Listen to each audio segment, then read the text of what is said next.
So again, the big question is going to be, what did she know and when did she know it? Right? Those are the questions that are always asked in these types of investigations. So if he's been abusing her for the daughter for 2 years, her daughter for 2 years, at least 2 years. So my question is, what's the time frame for the mother and this guy's relationship? So when did they meet? Have they been together a year or 3 years? They've been together, 2 years, right? Did he start this at the onset? STS Nation, let me know. I think it's been longer, but STS Nation, let me know how long Jennifer Soto and this guy Stephan have been together.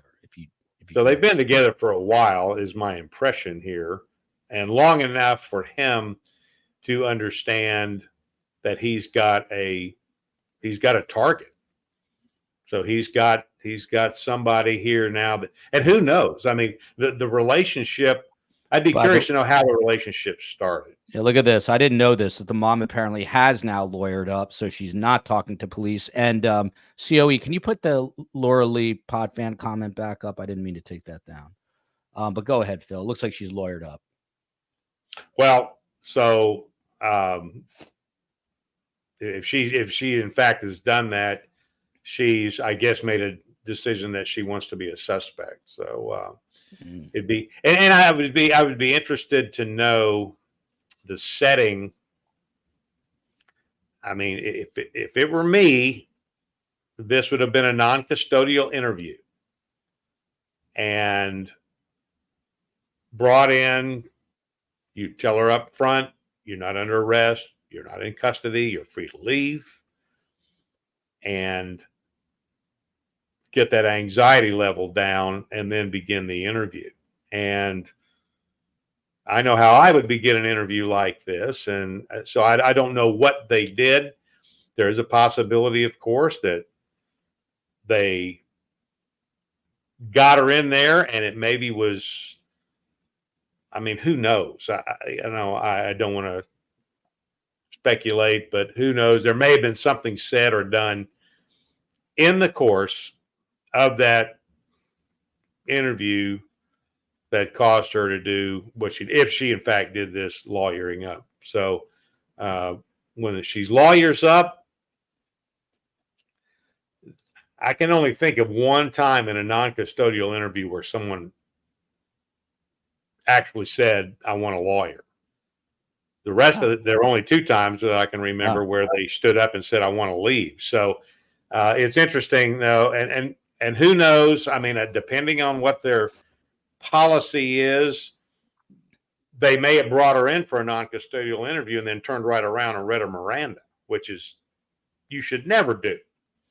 But I don't know what their particular policies are. So there's a lot of different ways why we get to this point where if she has lawyered up. And of course, that ends the discussion unless she reinitiates contact with law enforcement.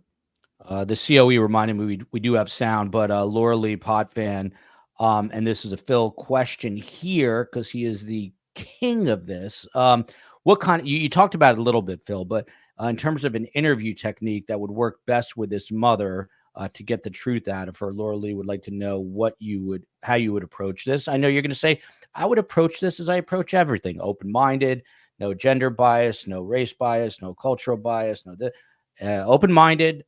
Am I right, Phil? I know I'm not doing the best impression, but how would you approach her? Well, the theme would be here, and you as an interviewer, you should develop a theme when you have it in your head, at least a strategy or a thing that you're going to. In her case, in a person like this, my theme would be is that I'm a parent. I have two daughters. I understand the shock you must feel right now in finding out these things. And I can empathize with you about how I would feel if I discovered that this was happening to one of my girls. And that's where I would start from. So the theme would be is that I'm connecting with her on that level of being a parent, not as a homicide detective talking to a suspect. So and then we would go from there. And then I would talk about the relationship that she had with this guy. When did it start? How By the old? way, Phil, that is being answered in the chat. Somewhere between 6 and 8 years, it looks like Stephan and this mother have been together. Wow. Okay. So, that question's come from. Hello, Abby. How you doing, daughter? Yeah, there's Abby. Look, and I guess she has a new baby, Abby, because she has a new #1 STS fan. Yes. And Yeah. also her have a niece, Millard Fillmore, named for you, not the president, is watching. Congrats on all of that, Abby. Yeah. Go ahead, Phil. Well, that's pretty groovy. So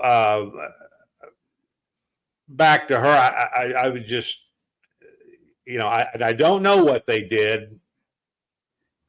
I just don't know what they did. I just know what I would do if it were me. Then I would want to get that background between them. And now if he's been with her for 6 years, so in effect, he's been in the picture for half of her daughter's life.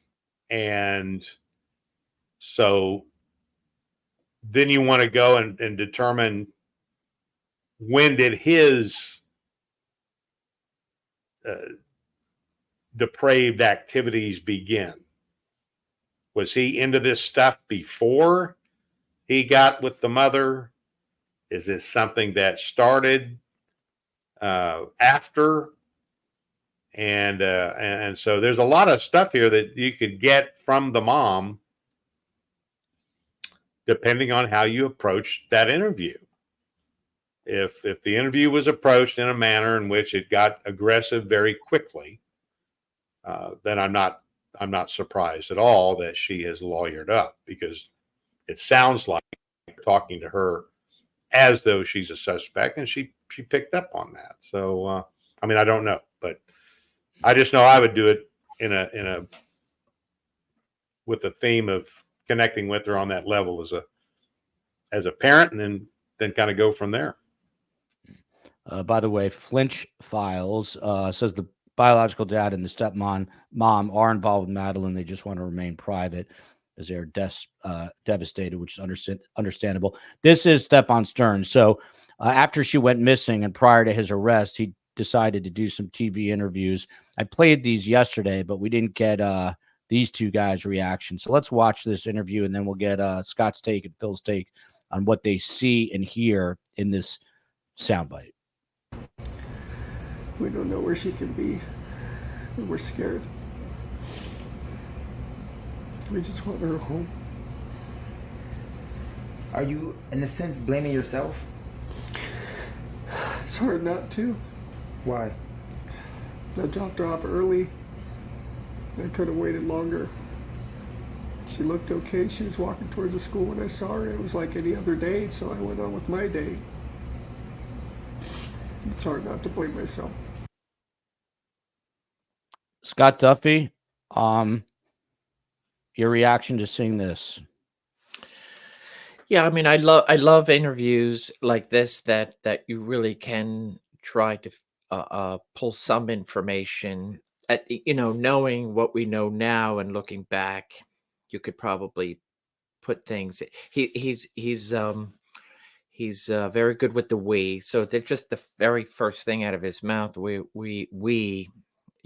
me, shows a disassociation as opposed to I. I'm her potential stepdad.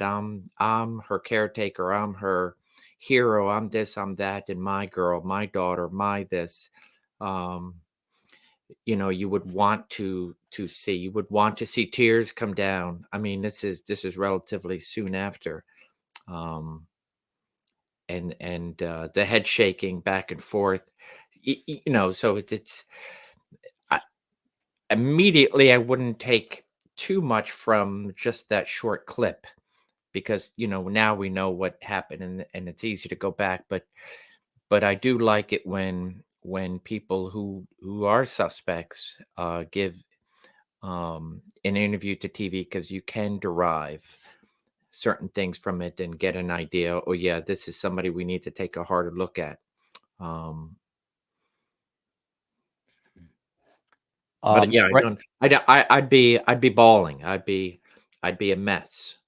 But he seems to be in control.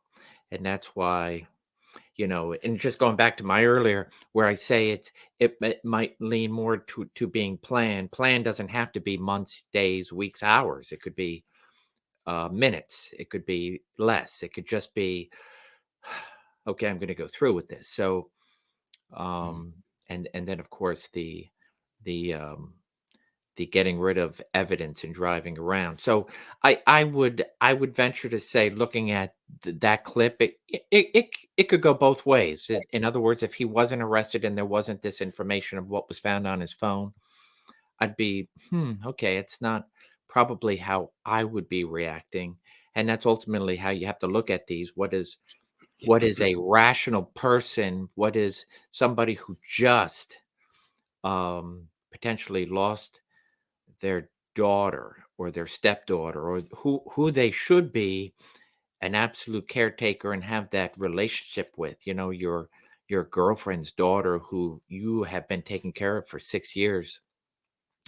I would expect to see a harsher reaction as opposed to what's being displayed there. Yeah, I'm going to show Phil a separate clip in a moment, but there's a question here for you, Phil, from Hey, it's Jay. Could Stephan have groomed and brainwashed the mother to such a degree that she saw no red flags? As a mom of two, I believe mom would still sense that something is wrong. I want to hear your professional opinion. You always hear about the kids being groomed, but is it possible that he manipulated the mother so much that she had no real idea? And she's said to have some sorts of mental health issues. She's being medicated, which a lot of people are, but maybe he was able to, maybe she was vulnerable and he was able to take advantage. But to you, Phil, this question about the mother being groomed, what do you think? Oh, I think it's certainly possible. Sure. I mean, that's a good observation there. And you got to start at the beginning of this thing. I mean, who knows? That's why I'd be curious as how they met. When did they get together? When did the relationship get serious enough that now he is in some quasi form fulfilling the role of some sort of a stepfather thing? And if if the daughter was at some point acting out or saying some things or doing some things that may have alarmed the mother, and then he swoops in and is able to convince her that no, this is just she's getting older. And obviously this all came to a head when she turned 13. So uh, this is a progressive event when this stuff happens. And so I don't think there's any, if the mother doesn't have any direct knowledge, and let's just say for the sake of our discussion that she had suspicions and she talked to this guy. Now remember, so they're in a relationship, and I see, Scott and I've seen this all the time throughout our career, where the woman in that relationship doesn't want to believe what she may suspect is happening. So, because her security is wrapped up in the relationship with this man. And it happens all the time.